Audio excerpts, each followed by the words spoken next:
Santana a gente sempre se organizou, historicamente, né? A organização era comunitária, no sentido de se ajudar, né? Atualmente é que a gente institucionalizou mais essa organização para facilitar o nosso modo de vida, né? Porque sempre nós trabalhamos, é uma comunidade rural, sempre trabalhou com as roças, de maneira muito coletiva, de maneira muito agregada nos núcleos de família, né? E quando dessa organização, desse período de organização, nós passamos a institucionalizar através da associação, né? Para que pudesse ter mais viabilidade dos direitos. Isso é o fato da nossa atualidade, mas sempre o povo conseguiu se organizar de maneira mais popular, mais comum, a política de forma mais livre, né? Isso muito para a gente garantir os nossos direitos, desde quando nós nos propomos a autoproblematizar a nossa própria identidade como comunidade quilombola, né? Ir atrás da nossa história, resgatar a nossa história, para deixar para as gerações, para as novas gerações, e mesmo para dar um respaldo às gerações atuais da época, que começou a se problematizar e perguntar quem éramos, né? Porque sofríamos alguns estereótipos sociais. Então, essa nossa organização foi mais nesse sentido, né? Tivemos algumas contribuições mais externas, né? De algumas pessoas que já tinham experiência, de outras comunidades quilombolas, companheiros nossos, né? E isso nos leva ao que estamos hoje, na luta, né? Mesmo porque essa organização precisou se mobilizar muito diante das agressões, do fator, né, da obra de transposição das águas do Rio São Francisco. A gente aqui de Santana sempre foi visto como os negros de Santana, mas a gente não se reconhecia como negro. Em 2006, com a visita de Givânia, sentou com a gente, conversou, e a gente viu que a gente tinha muita semelhança com Conceição das Crioulas. Então a gente foi ver a nossa identidade, foi pesquisar a nossa identidade, a nossa história, e a gente viu que a gente era quilombola, que a gente descendia de um negro só, de um negro fugido, que é Luciano, que hoje ele é sobrenome na nossa comunidade. Então, a partir desse momento que a gente se auto-reconheceu, a gente fez o pedido de certificação para a Fundação Cultural Palmares e fomos certificados como comunidade quilombola. A partir dessa certificação, a gente se organizou internamente. Então, eu, Pedrinho, Aparecida, eram as pessoas que mais se mobilizavam dentro da comunidade, explicando às pessoas o que era esse processo, como era que tinha se dado esse processo, o porquê que a gente era quilombola, quais os traços que faziam da gente quilombola, e trazendo autoestima para as pessoas também, mostrando que ser preto, que ser quilombola não é uma coisa ruim, mas que é uma coisa boa, porque a gente traz na pele a identidade dos nossos antepassados, nossos ancestrais, que foi quem construíram o Brasil. O processo de organização da comunidade quilombola de Santana se deu da necessidade da gente se organizar oficialmente, né? Porque quilombola a gente já nasceu quilombola. Então vimos essa necessidade a partir de a gente ficar isolado das comunidades vizinhas. Então a gente só casava na comunidade e tinha essas questões. Então procuramos nos organizar, estudamos a comunidade e procuramos outras comunidades vizinhas, a Conceição das Crioulas, que já tinha Givânia, que participava do processo de organização. Então a gente chamou para a comunidade e chamou para organizar mesmo, né? Então fizemos estudo, documentação e encaminhamos para a Fundação Palmares, através da Associação de Moradores Quilombolas de Santana. Inclusive eu fui presidente da Associação de Moradores. E o projeto de transposição do Rio São Francisco teve muitos impactos, até porque a comunidade foi cortada por esse projeto, né?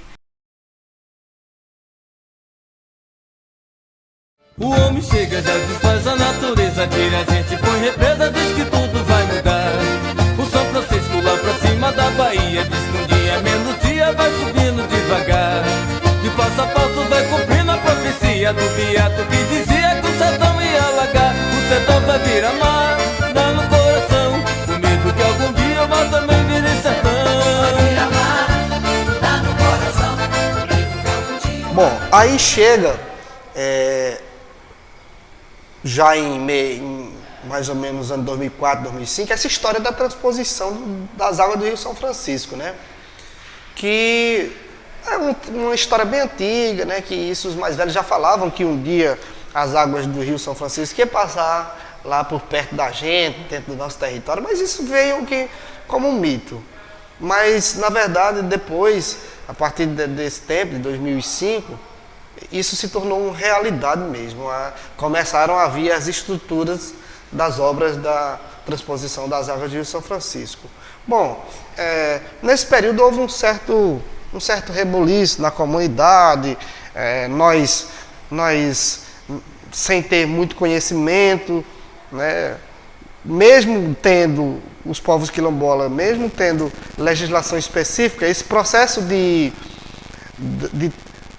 da obra da transposição aconteceu nas comunidades quilombolas em meio a muito conflito, né? Nós queríamos ser ouvidos, no entanto, o Estado brasileiro não nos dava brecha para isso, nem tinha interesse nenhum e as obras precisavam acontecer. Então, muitas vezes nós mesmos nos sentamos dentro da nossa organização para conversar sobre isso e toda vez gerava um conflito, né? Nós também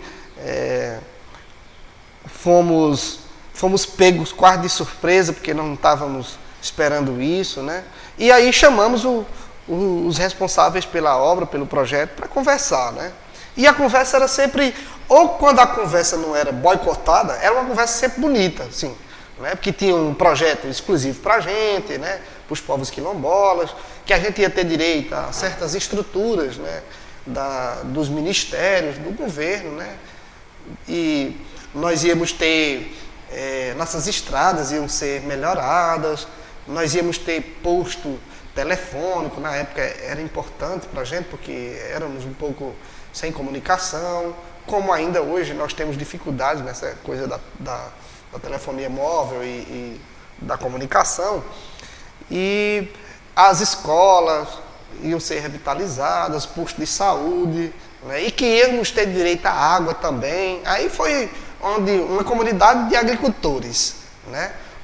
Sofrendo com as estiagens que sempre aconteceu. Nós trabalhávamos na roça, mas nós só plantávamos em determinados períodos de chuva. Ouvir isso, que vai ter direito à água e tudo, oxê, aí todo mundo ficou muito ávido que o canal de transposição passasse na comunidade. Nós não sabíamos nem que era tudo aquilo, né? Quando veio a transposição, ela passou dividindo o nosso território, né, ao meio. Quem tinha criação de animais que criava solto na caatinga, teve que se adequar ou deixar de criar os animais, porque o território que os animais usavam para pasto fica do outro lado do canal da transposição. Então, o canal da transposição passa, dividiu o nosso território, a gente ficou de um lado, não é? Já éramos certificados, então a transposição não passou mais por dentro da nossa comunidade, mas ela ainda assim dividiu o nosso território, não é? Ficou a parte que é usado para pasto dos animais do outro lado do canal da transposição. O PBA 17, ele foi feito várias reuniões na nossa comunidade, foram prometidos muitas melhorias, infraestrutura, saneamento básico, que viria uma grande obra que mudaria a cara da comunidade, que a gente ia ser muito beneficiado, e até hoje a gente continua na espera dessa grande obra que mudaria a cara da nossa comunidade, e ela não veio. Meteram o banheiro, até agora a gente espera. Todos os anos vem umas pessoas, tiram foto da gente, mas nada sai. Aí eles falaram que ia ter aí um banheiro e uns projetos de umas casas também pra gente aí. E até agora não saiu nada, nem banheiro, nem saiu casa e nem nada. As forças que era pra sair também não saiu. Aí esperando, mas é só promessa. Quando a gente ouviu falar nessa transposição, que eles começaram a fazer as reuniões explicando sobre a transposição, eles prometeram que ia melhorar para a gente. Eles prometeram que iriam reabrir as escolas que estavam fechadas, prometeram posto de saúde, prometeram banheiro, que a gente, poucas casas têm banheiro, prometeram ajeitar as casas de taipa e prometeram também a melhoria na nossa comunidade. Só que não tivemos essa melhoria na comunidade. A gente ainda não teve, a gente espera, mas a gente ainda não teve essa melhoria na comunidade. Antes a gente tem um terreno ali no mato do outro lado, mas o canal passou lá, aí fiquemos sem acesso lá, aí a gente abandonou. Antes a gente plantava lá, mas a gente abandonou o terreno lá, mas graças a Deus melhorou nessa parte, né? Que depois que fizeram essas barragens, o canal fizeram essas barragens ali, liberaram água para nós. E aí eu comecei a fazer uma irrigaçãozinha, já tenho aqui a macaxeira, já tenho o milho. Aprendi a elaborar com a irrigação do gotejo, né? Eu não sabia, mas Deus me deu o dom e aprendi a fazer esse gotejo. A água rende muito mais com o gotejo, que toda a água é aproveitada, todo pingo d'água é aproveitado na lavoura, né?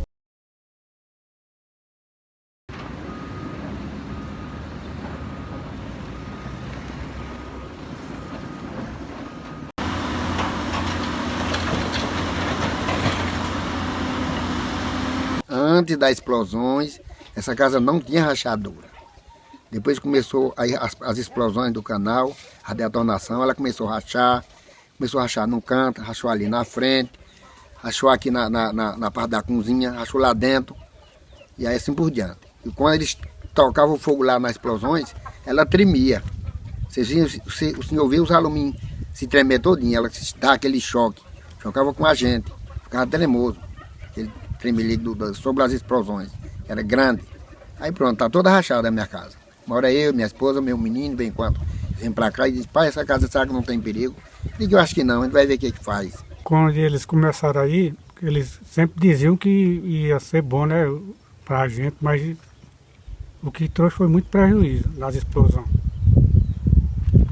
A casa rachou, foi prejuízo aí, mais de R$8.000 aí pra gente. E o perigo que tinha, a gente saía correndo para as casas, com medo da casa cair por cima.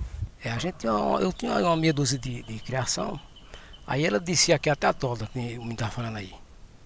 Aí foi o jeito de eu vender, que desaparecia os cabos, cabia atrás de 10, chegava só tinha 5. Aí o resto dos cabos comeram, eu fui e vendi. E o gado caiu aí dentro tinha 2 cabeças de reis, caiu dentro do bueiro, uma morreu.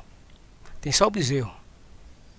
Aí eles disseram que iam pagar a indenização, até o resto está esperando aí, sem pagar nada. A gente também vivia da agricultura, que é necessário a água, e muita gente vivia da criação de bode, que a gente criava solto, não preso, mas solto. A gente precisava de um campo grande para que elas pudessem ir comer e só vir dormir em casa. Só que depois da transposição, que foi cortado o pasto da criação, a gente ficou sem acesso à criação do outro lado. Então elas não passando para o outro lado, elas ficam num espaço pequeno que não tem como você criar. Você tem que se desfazer, muita gente já se desfez, eu mesmo estou me desfazendo das minhas, porque não tem condição elas vão e não voltam.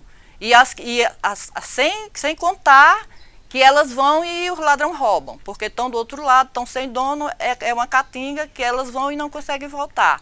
E muitas se perdem e a gente não tem como criar mais bode devido ao espaço ser muito pequeno. E outra coisa que aqui está me mais incomodando aqui é essa água que não está vindo, a água da torneira. Eu estou pagando uma taxa aqui de R$47 sem o cara usar. Já fui na Compesa aí umas 5 vezes, para eles mandarem vir cortar, no momento para pagar na mesma taxa mínima. Eles até agora não vieram.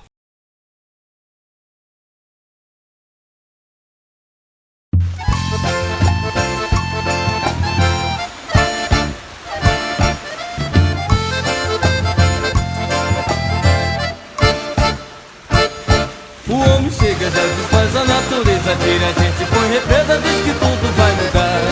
O São Francisco lá pra cima da Bahia diz que um dia menos dia vai subindo devagar.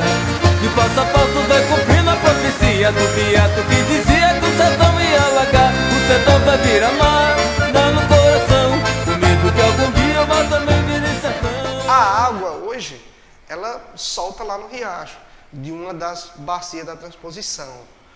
Essa água é solta no riacho, mas isso é um acordo de boca, assim. A obra de saneamento básico, ela também não veio, os banheiros, eles não vieram. Então, melhoria na saúde não teve, melhoria na educação não teve.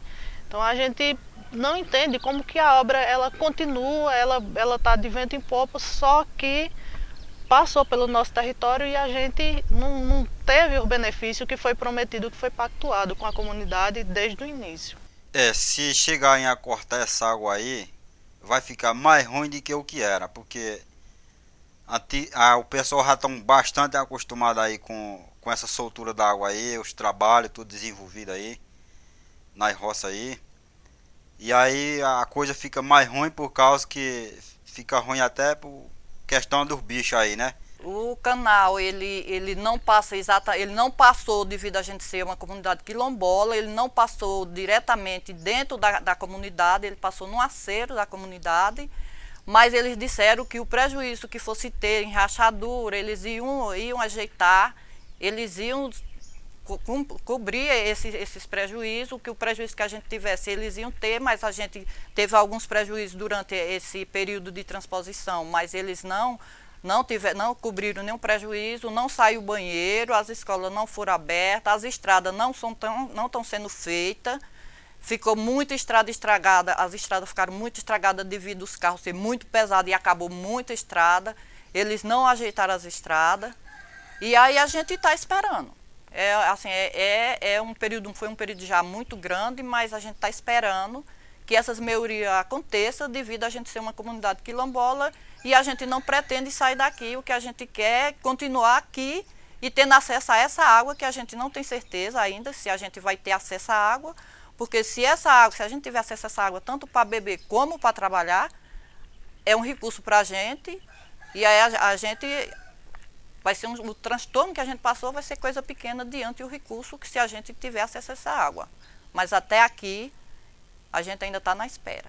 A transposição, no início do projeto, eles vieram aqui e prometeram uma série de mudanças, que eles disseram assim, que daqui a 5 anos Santana teria outra cara, teria outro olhar e seria mudada, teria banheiro, teria água encanada, e como a gente vê, não tem nada disso. O canal passa à beira, a menos de 2 km daqui, e nem a água encanada, que era o principal que eles prometeram, não foi cumprido.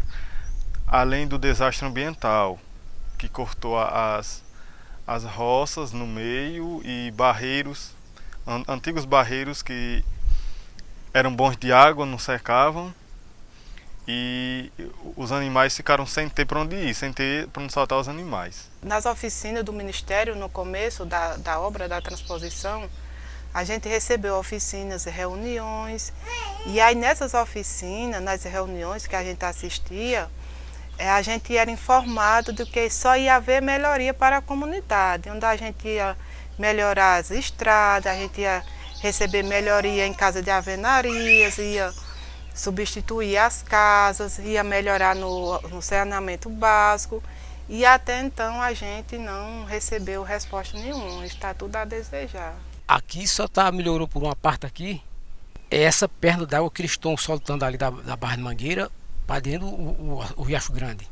É a nossa solução que tem. A gente passa plantando um feijãozinho, um milho, aí um tomatinho, para ver se a gente bota o pão de cada dia dentro de casa, né? Antigamente eu trabalhava de mototaxista, por causa que aqui era muito difícil da pessoa conviver porque não tinha água. Aí com o tempo fizeram a transposição, eu saí de lá e vim para aqui trabalhar na roça, voltei a ser o que era antes, a cultura. Hoje vem sendo bem beneficiada aqui a comunidade Sítio Santana, através da transposição, onde através da barragem Mangueira é soltada uma água no riacho da comunidade que serve à população ribeirinha para plantio de maracujá, cebola, essas coisas. Caso um dia eles resolvam não abrir mais as comportas, através disso até pode ser desapropriado da comunidade, porque é o único modo que nós temos de trabalhar aqui é com essa água. Se caso eles fecharem, não vai ter capacidade de você trabalhar. Então a gente hoje, e isso de um tempo pouco para cá, a gente tem direito a... Não é nem ter direito, eles soltam a água para a gente trabalhar no nosso riacho, que é a nossa fonte de renda maior, e historicamente sempre foi, nós nos localizamos ali, e nós estamos nesse sentido, mas na luta de que isso se torne uma política pública. No entanto, no projeto mesmo da transposição, nós não estávamos presentes como eles diziam no início.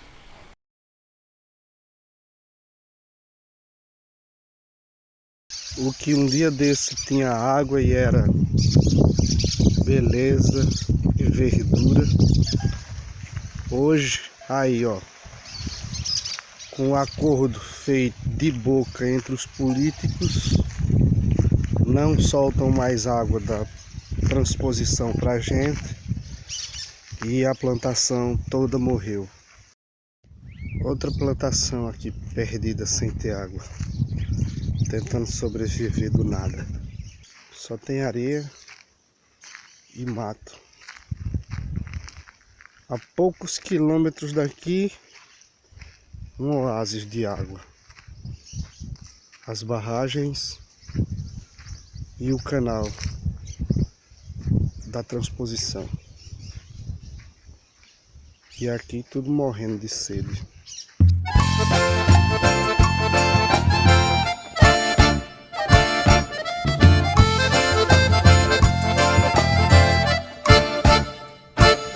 O homem chega, já desfaz a natureza, tira a gente, põe represa, diz que tudo vai mudar. O São Francisco lá pra cima da Bahia diz que um dia menos dia vai subindo devagar. De passo a passo vai cumprindo a profecia do beato que dizia que o sertão ia alagar. O sertão vai virar mar, dá no coração, com medo que algum dia o mar também vire sertão. Vai virar mar, dá no coração, com medo que algum dia o mar também vire sertão.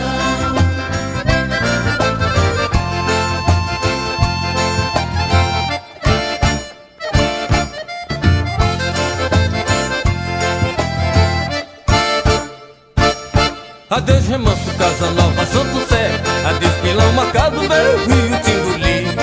Debaixo d'água lá se vai a vida inteira, por cima da cachoeira a cachola vai subir. Vai ter barragem no solto do Sobradinho, e o povo vai se embora com medo de se afogar. O sertão vai virar mar, dá no coração, com medo que algum dia o mar também vire sertão. Vai virar mar, dá no coração, com medo que algum dia o mar também vire sertão.